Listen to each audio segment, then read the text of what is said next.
here. My name is Valerie Complex. I am a film editor and associate film writer at Deadline.com. First, this person needs no introduction, but I'm going to say it anyway. I'm going to bring out producer Oprah Winfrey.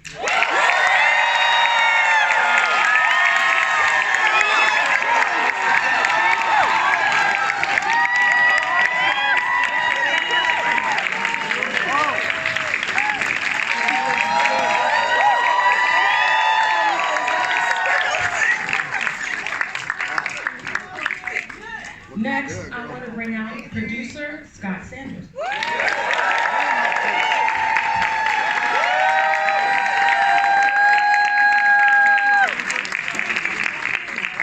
I'm loving this energy right now. Next, I want to bring out the director of the film, Blitz Basil.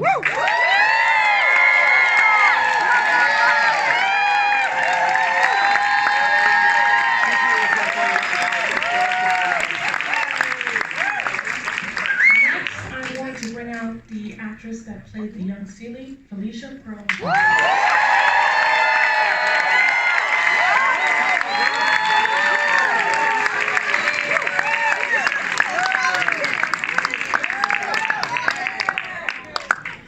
Next up on the stage, I want to introduce Golden Globe nominee Danielle Brooks.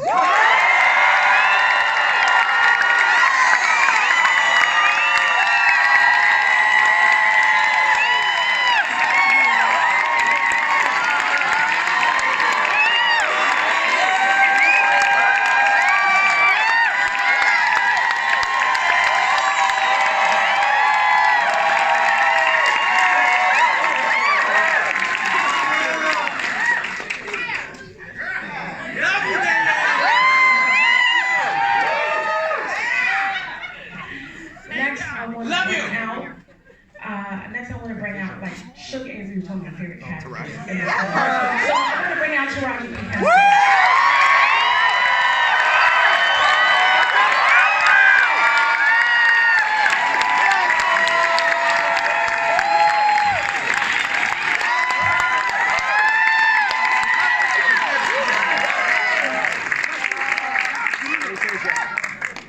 Next, I want to bring up Celie, the one and only Fantasia Barber.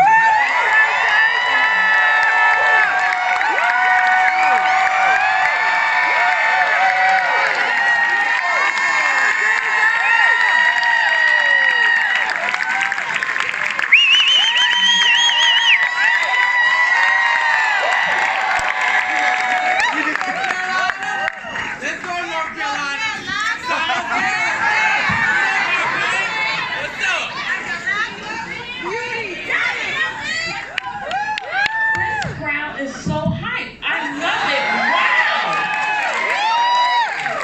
We are here. Okay. I love the outfit, by the way. Right now. I went and bought all the purple fabric I could find. Y'all are the best audience. I've been doing this a month. This audience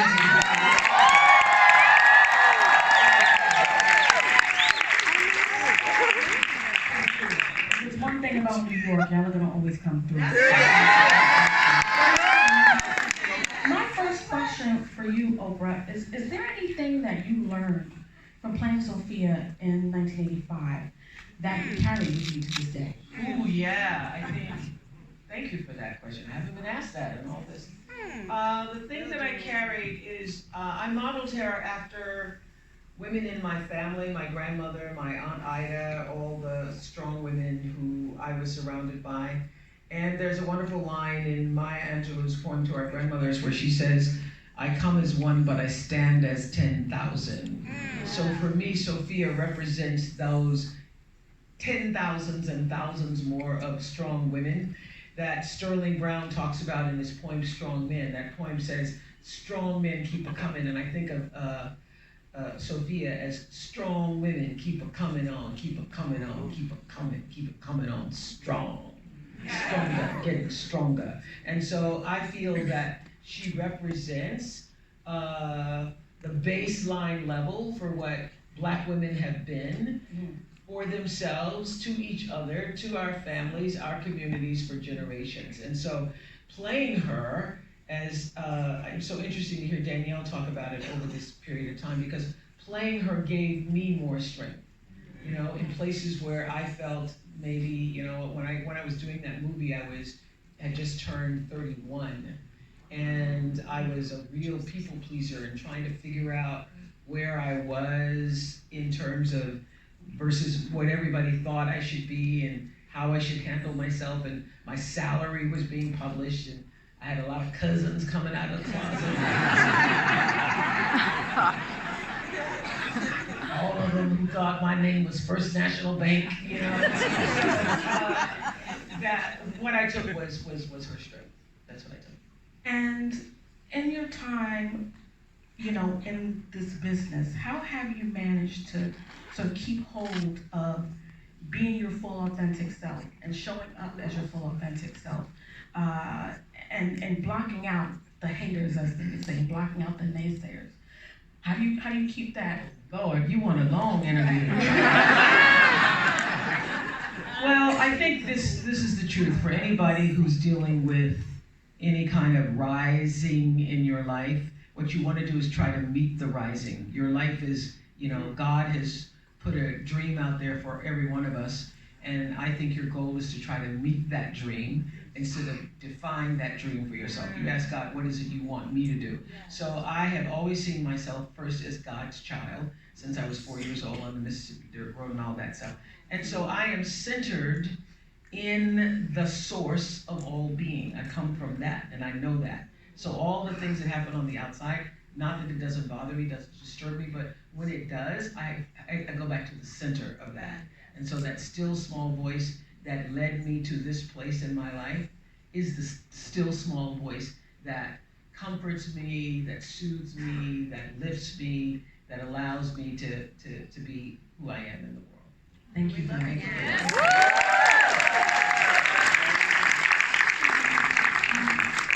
For Scott, when you were looking to cast actors and singers to continue, you know, the powerful legacy of The Color Purple, what were you looking for in those folks? And, you know, what drew you to this really incredible ensemble cast?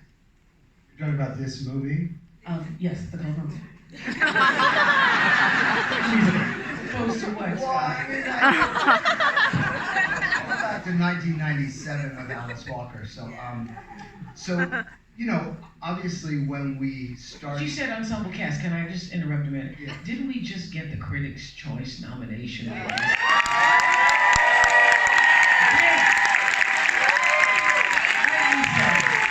I actually don't think there's a better ensemble cast. I mean, really. All right, sorry. Where's your answer? No, I mean, Oprah and I started working with Blitz over a year and a half ago. We were still in the middle of COVID. You could not cast in person. There have been people who played this role in the past, including Oprah, including Broadway Production 1, which Fantasia was in, Broadway Production 2, which Danielle was in. And so we started to work with Blitz, understanding that this was going to be a much larger scale project.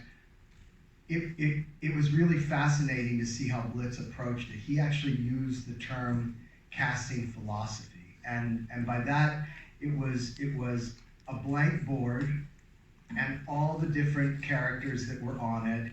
And the first thing was, I want, when we're finished with this casting process, for us to look at this and the audiences to look at this and see that the greatest names in Black culture are in this movie. Yeah.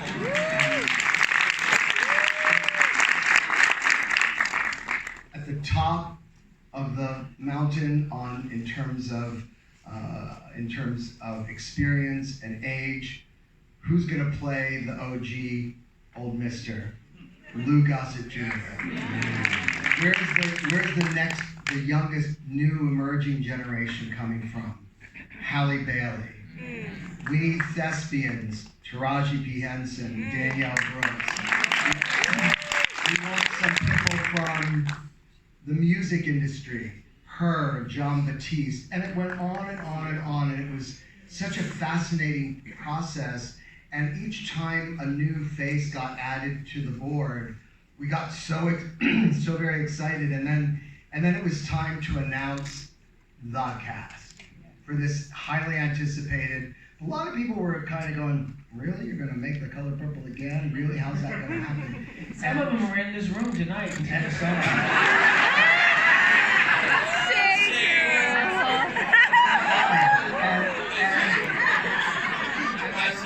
When Vanity Fair put the mosaic of the cast out into the world, and we got calls from Warner Brothers telling us that Twitter went crazy, off the charts, and they could read all the comments and the feedback, and indeed it felt like we did our jobs properly. And then it wasn't until we started shooting that, Oprah and I looked at each other and went, okay, Mike, drop the mic, we're done. This cast that Blitz has put together is remarkable. Just, truly astounding. Yeah.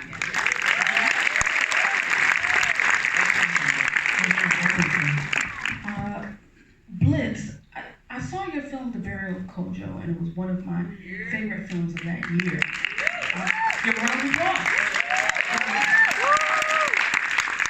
You have a specified style and vision that is wholly your own. It's dreamy, it's surreal, and I'm wondering how you took elements of your cinematic style, of yourself, and combined it with the tone and themes needed to create this film. How do you create that balance? Wow. First, thank you all for being here. I want to give a very amazingly dressed young man over here a shout out. You're on your third watch now? How many of y'all have seen this movie more than once? Okay, this is getting ridiculous. I don't even know where you're finding this movie. You see, it's not out yet. Anyway, thank you all for being here. It is truly a pleasure. I grew up in Ghana. Yes, Gotta be one. Gotta be somebody. Wow, the first time there's no one. Back there? Thank you. Thank you so much. I grew up in Ghana, and I grew up really surrounded by a mother who really championed my creative gifts. My mother herself had survived trauma, and really her headspace and imagination and the dream she dreamt for us is what I live today. She allowed me to be that kid who would just stay in the room and just draw. And I drew everything. I drew everything I could imagine. I didn't have access to cameras. I didn't have access to recording equipment. So I made my own. I designed stuff. I drew stuff, and I would, do voices. I was always doing something. I think that is kind of where it all begins for me. But even prior to that, my grandmother, who lived with us, she had asthma. So she came to the city to live with us so she could have medical care. And, at the time, electricity was kind of in and out for us in Ghana. So when 6 p.m. comes around, there's really nothing to do but sit and listen to her stories. And I will say she was like the HBO, Hulu, Netflix at the time. Like her stories were unmatched. And what was brilliant about those stories were, first of all, she had to keep making them up. Because at some point the stories are done. So she would kind of reimagine these same narratives and stories and morals as different, so maybe the protagonist today will be a table and a chair. It'll be a bird or a snake. It will be a human. But you could always tell the same damn story. But the things were changing. And so I grew up to understand that story is cyclical. It's non-linear, at least the way I came to understand story. And I also understood the story also existed in the imaginative realm. And so I carried that with me throughout. So when I made Burial of Kojo, that was an opportunity to explore that. And then when I was fortunate enough to work with Beyonce and Black is King, shout out to Sweet, we expanded that a little bit more. It's the first time I had a little bit more money, a real budget to try things. And I went, wow, okay, there's something here. So when I got this opportunity to work on The Color Purple, it was really just going back to being that kid again and drawing and sketching in that little room in Accra and going, okay, what can I do? And I kind of did go really far with it this time. I sketched upwards of 1,200 to 1,500 frames of storyboard, which is a lot of work. It's three months of work. But not only did I do that, I also scanned all of that and I cut together what became about a 2-hour string out. And I hired voice actors to come in and read the script for me. So I had that in. I went on YouTube, found sound effects, put them in, found temp score, put them in, and anyone who was hired as an HOD, which I kind of feel bad for them now, had to sit through 2 hours of the storyboard. And it was quite incredible to watch people laugh, people cry. I cut into that as well. My incredible choreographer, Fatima Robinson.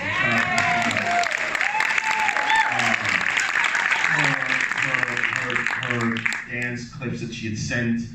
She was working with a skeleton crew at the time. But what that really helped me do was make the movie before I made the movie, which was very critical because if I handed out a script to everybody on this stage, well, let's say it's 7 of us here, same words, same everything, you'll get 7 different movies. Because everybody approaches storytelling based on their perspective of like how they see light, how they see color. And so for me, it was very important that everybody who was going to work with me on this movie knew exactly what my frames, the intended frames were.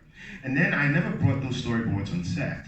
I would, once it seeped into their heads and their hearts, we lost them. Because now it's about creating guardrails that my brilliant team, and when you hire Dan Lawson on camera, you bring Paul Asterbury on production design, you bring Francine Tunchuk on costume, again, Fatima Robinson on choreo, you gotta let them fly. But they all knew what the frame was gonna be. So ultimately, that's kind of how I feel like my approach to all of this, and that's how I safeguarded the imaginative plane, ultimately. Thank you so much for that. Felicia, I met you backstage and you really radiate so much joy. I just gotta say, it comes off in person, it comes off on screen. I'm curious to know, how did you deal with the hesitancies and maybe some of the intimidations of being amongst such a stellar cast of people? Because you really carved out a space for yourself in this film.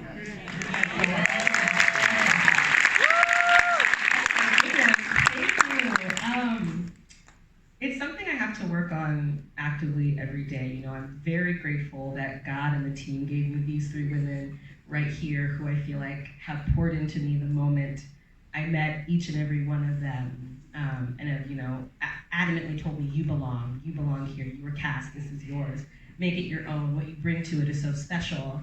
And I think just around hesitancy, there's a lot of fear. This is my first big film and I'm in with, like you said, great pillars in Black culture and in Black art, and I think all I really could do was surrender to the character and just see how the character would be feeling in those moments, and I felt so supported on set at all times, but at the end of the day, I was simply just a vessel to tell the story. If I could use my own fear, that'd be amazing, but I had to find a way to really put it aside and just tell the story as honestly as possible. And the song "Keep It Moving" is an original creation for this film. And can you talk about what it was like filming this sort of original sequence that didn't exist on Broadway, but filming it? Yeah, it was incredibly special. I think, talked about with Blitz a lot, that it's so important to really instill and show the audience the joy and the love between Celie and Nettie, especially when they're younger, because this is the love story in the piece that then gets replaced by Sophia and Shug, and we needed to really understand where these 2 girls were coming from. And I think, Hallie wrote the song for the film, and it's just so brilliant how she was able to pull from her own imagination from the text to give us Nettie's perspective.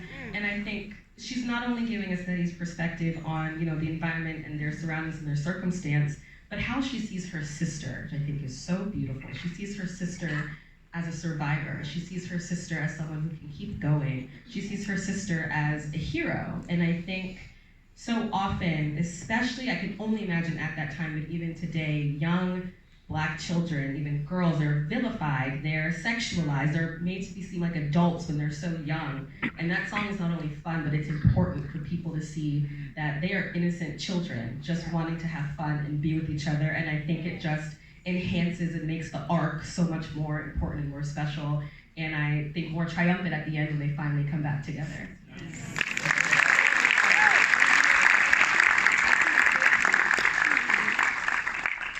Hey Danielle, how you doing? Hey girl.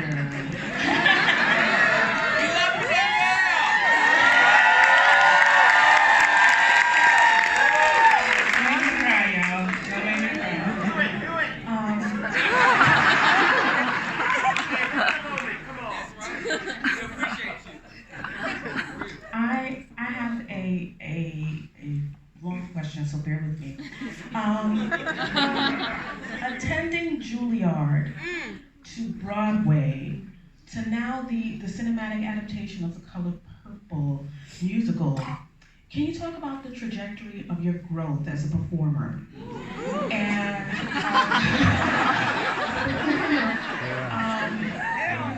especially when reflecting on things that you may not have thought were possible, but are not only now possible, but accomplishable. Wow. It's deep. Being from South Carolina. Yeah, that's where it starts. Right. Being from South Carolina. And you have to know where I come from. It's a small town. Everybody's doing the same thing. You get a 9 to 5, you go to church on Sunday, you take care of your children, and you do it again the next day. So I didn't really see the path. I didn't know how to get there. I knew that God had given me a gift, but I did not know how I was going to get there. And it wasn't until I went to my mother, I gotta give her credit first of all. She found every arts program in the world in South Carolina to put me in, and I went to the Governor's School for Arts and Humanities. Yes. And when I went there, I had won this internship to go to New York, and I was able to take a parent, and I took my dad, and my dad took me to my first Broadway show, which was The Color Purple.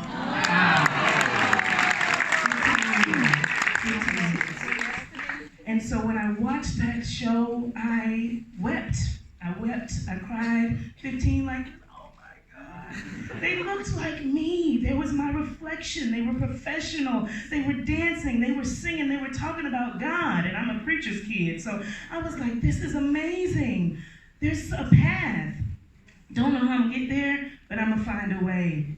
Ended up going to Juilliard, learning a lot there, which is another story for another day. And after Juilliard, you get on the grind. You start auditioning, and I see one of my friends up there. Wait. And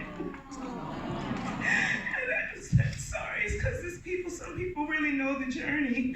And so anyway, go to Juilliard, come out, start auditioning. Off Broadway, not hitting it.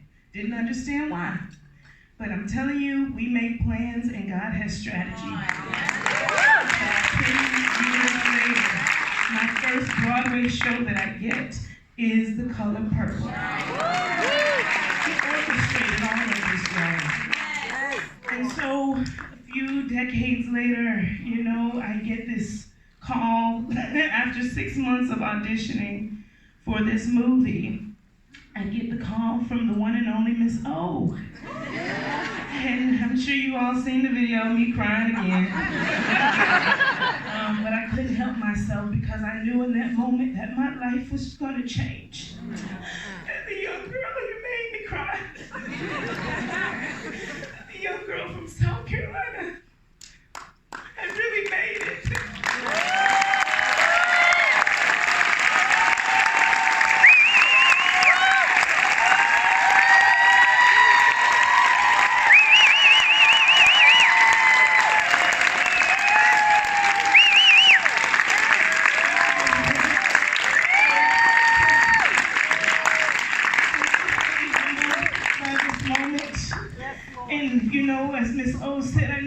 gonna be challenges because she said to me, you know, about coming on up to the rise. And my prayer during this time was like, Lord, prepare me for this moment. Help me to be ready for this moment. And I tell you, when you ask God, He will show up. And know that it will come with valleys. It will come with tears. It will come with wind. But at the end of the day, He will make a way. He will make a way for your dreams to become a reality. And I am a living testament.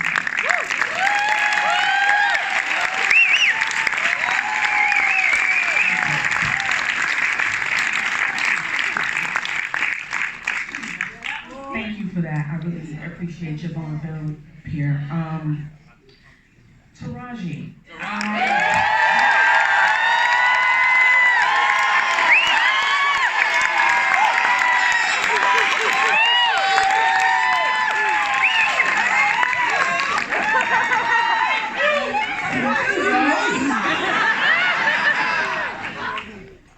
Your work spans genres, television, film, and you always push the boundaries in your performances.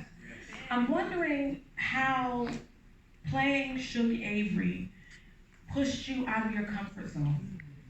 And, you know, what does it mean for you to push the boundaries? What does it mean to be out of your comfort zone as an artist? That's how I pick my roles. If they don't scare the hell out of me, then I have nothing to offer. Because if I'm scared, then that's some fear that I have to get over. That means I'm going to be transformed. And if I transform, the audience has no choice but to transform. So that's honestly how I've been picking my roles my entire career. Everything scared me. Cookie scared the hell out of me. Shook certainly scared me because it was the singing for me.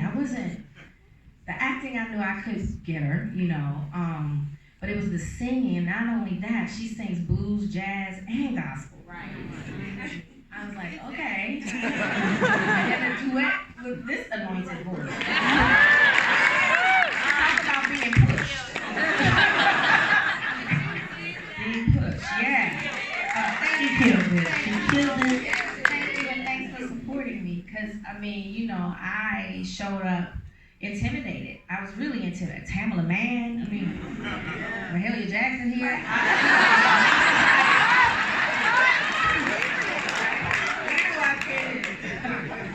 But like I said, I love a good challenge. And so what I did was, because each, you know, it's a rhythm about these women back then. That music is different than the music today. So right away, I had to tackle the music. I started training with my vocal coach, Stevie Mackey. Yes, and he unlocked some things. But once I wanted to get that music in my body, like I didn't want to be in the studio trying to find the song. I knew, because I studied, you know, musical theater at Howard University, I knew the music, get it in my body, because next we're gonna add the layer of movement, and I still gotta say these lines and make those believable. So I wanted to get ahead of the curve and get that music under my belt and in my body. But the thing about the music was I started listening to a lot of the music of that era, like Bessie Smith. I found incredible artists, Pygmy Terry. He sings about singing about the Black Sheep's blues, and you know, Suge was a black sheep of her era. Also Ida Cox, who sings about the you know, wild women don't have the blues. And I would sit in the tub with my bubbles and my wine, and I would just let that music overtake me. And I remember particularly getting stuck on Wild Women Don't Have No Blues, and I was like, well, that's not true, because she sings the blues. So she has blues, and she shows up not in a good place. And so I wanted to lean into what does that look like? What does Suge's blues look like? Because she's such a big personality. And when you're playing these characters with these big personalities, you have to be very careful and handle them with care, because they can come off as caricatures. Yes. And so, I mean, I'm not blowing smoke or, you know, toot my own horn, but I know what I'm good at. And I'm good at those women who can come off as caricatures, and I give them humanity. I give them a why. Cookie was one. So I run to characters like that because first of all they scare me, but not only that, it's my job to make the people empathize or sympathize with them. And so I leaned into what her emptiness was, and it was love. Like that big personality was her protection. It covered the most sacred place of her heart that no one ever saw. Not all the audience that she ever performed in front of. She poured her heart out and gave it her all, and no one saw her. No one poured into her. None of the men she laid up with, not until she meets this woman. And that's who teaches her about the tenderness and makes that available. She makes it available to her. Which she could not make available to anybody else because she was trying to fill a void with this emptiness that she was doing. It was fulfilling to her audience, but very empty to her because she would go home and have no one to pour into her. So I leaned into that. And yeah, that's what I did, and I worked my ass off to get those songs right.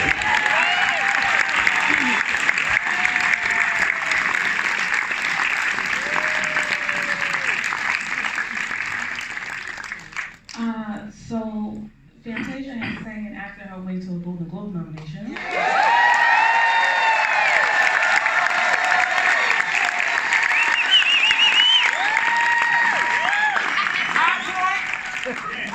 Stand up. Yes, baby.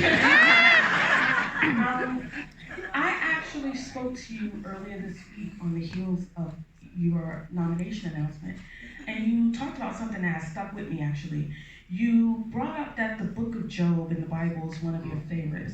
And I can see why, because it's the story of trust, resilience, triumph, joy, you name it. And I see a lot of crossover there between that story and Celi's journey, and Celi's journey, and Job's journey, and your journey.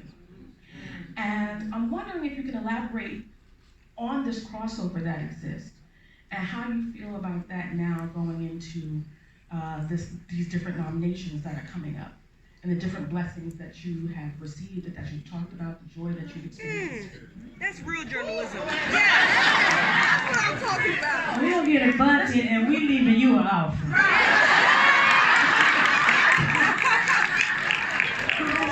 She has worked these questions this evening.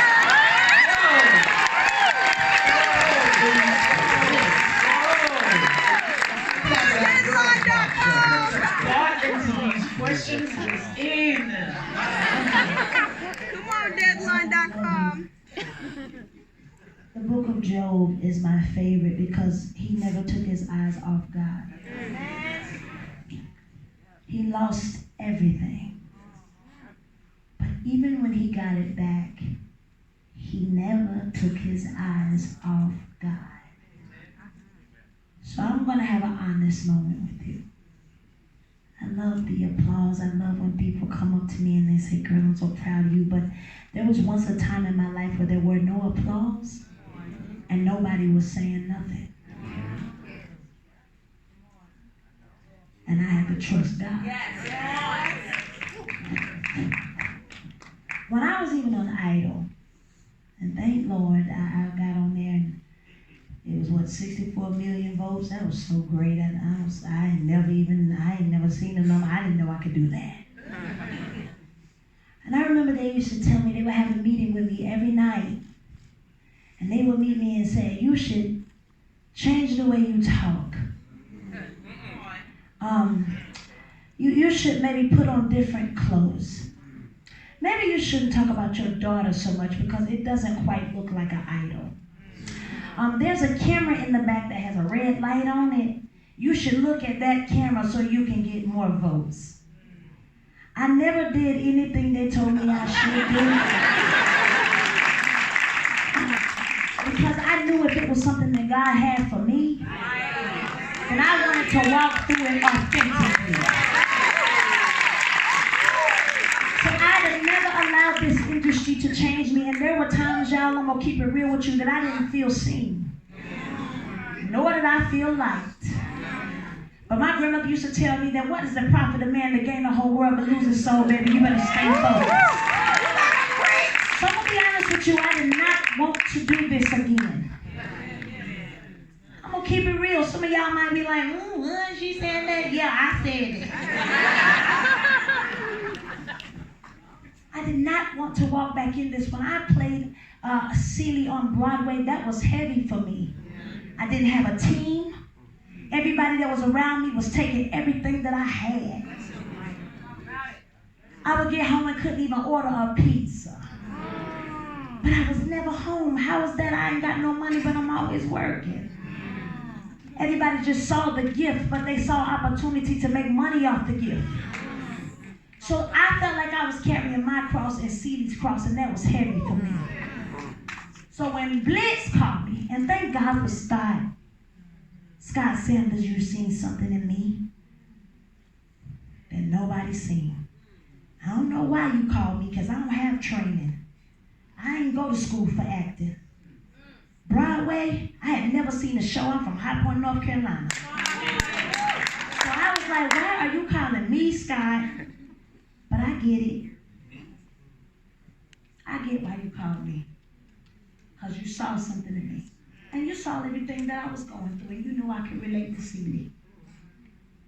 When I left Broadway, y'all, I had a surgery. I had 2 tumors on my vocal cords. I remember leaving thinking,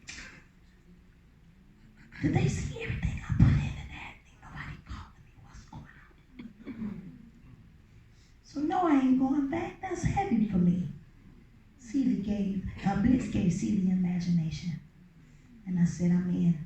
I wanted to stand for every black girl, every woman who felt like they were looked over. See, I can relate to Suge in my real life because I'm a singer. So I was always pouring out to people, but nobody was pouring into me. Yes. Sophia taught me something, but a lot of women don't just start there. A lot of women don't feel seen, they feel ugly, but now I'm like, Sophia, I knock a door down in a minute. But it took me a while to get there. So I said, I gotta do this for every woman who feels looked over, who there are no applause, no screams. But they're trusting God and they know without a shadow of a doubt they got a gift. Playing Celie wasn't easy. I had to code switch every day. Code switch, and I had to play with Mister, play with Suge, play with Soph, play with Harpo, play with old Mister. That wasn't easy. Then they turned around and said I got to learn how to tap dance.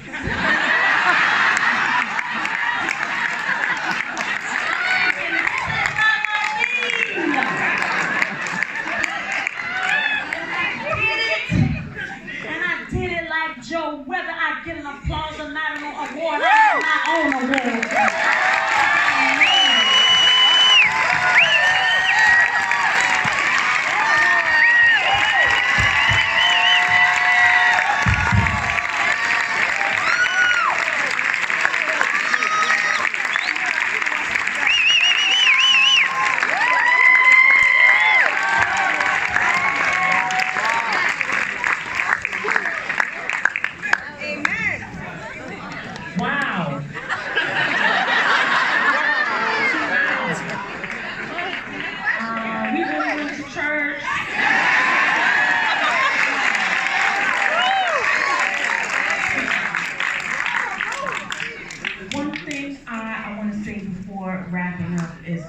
What you can tell about this cast, about this group, is that they are a group of people who have surrounded themselves in love, in trust, in community. And that comes off screen and into the audience. Their reaction is based on your work. Right. And they are giving the energy back that you put in. Yes. So sit in that, accept it, enjoy it. It's nothing but love here.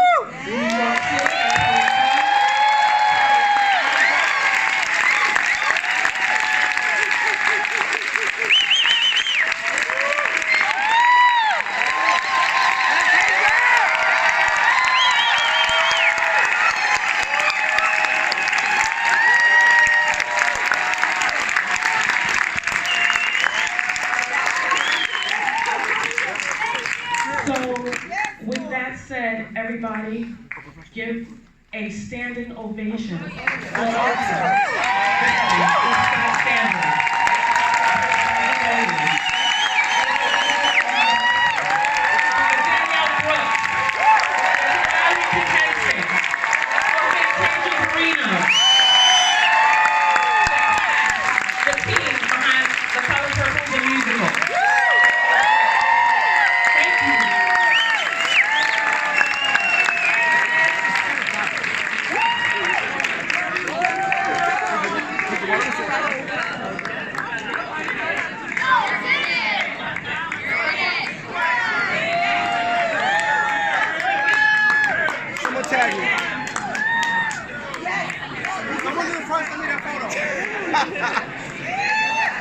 Tag somebody.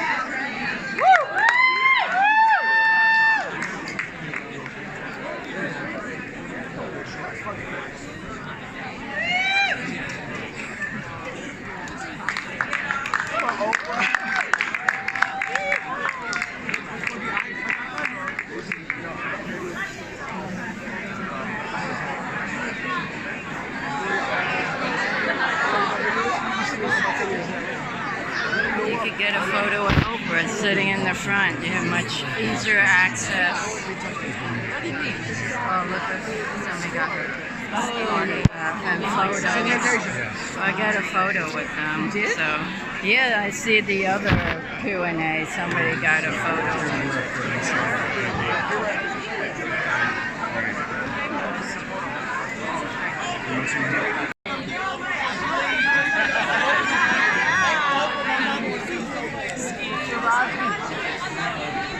Okay.